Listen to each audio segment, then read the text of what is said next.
la société dans laquelle on vit aujourd'hui, est-ce que le sommeil, c'est presque un luxe ? Je crois qu'on peut tout à fait dire que c'est un luxe. Et si on le prend dans l'autre sens, le sommeil, c'est probablement la plus grande inégalité sociale qu'on ait actuellement. On avait fait une étude au moment du Covid, parce que c'est assez dur d'étudier en fait les facteurs qui vont conduire à de l'insomnie.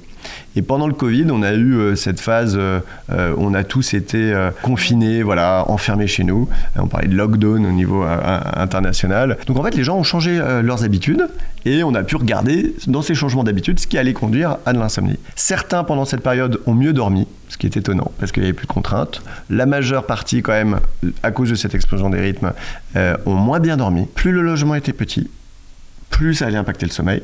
Plus on était nombreux dans son logement, évidemment, et plus ça allait impacter le sommeil. Tout ça, c'était des facteurs évidemment qui allaient être prédictifs en fait de troubles du sommeil et de maladies insomnies. Est-ce qu'il y a d'autres facteurs comme ça, du coup, la taille du logement, les métiers aussi qu'on peut faire, les horaires qu'on a, on revient sur les rythmes, on n'est pas toujours très libre en fait de nos horaires et des journées qu'on mène. Non, là ça dépend vraiment de là où on travaille. Il y a des lieux qui sont très ouverts sur l'organisation du temps de travail et donc là, très clairement les études montrent que le sommeil va être meilleur et il y a des environnements socio-professionnels qui sont très contraints, là où je travaille, l'hôpital. Il y a le travail de nuit qui est par exemple, ça c'est le pire, on est des animaux diurnes, on ne devrait pas travailler la nuit, mais certains métiers sont obligatoires, pas tous, je pense qu'il y a plein de métiers où on devrait arrêter de faire travailler les gens la nuit, on devrait s'organiser différemment et pas forcer les gens à travailler la nuit pour faire des grandes diffusions partout. On les fait travailler juste pour permettre de la consommation, de la production, pour continuer de produire, pour continuer de rendre du service, pour continuer ce genre de choses.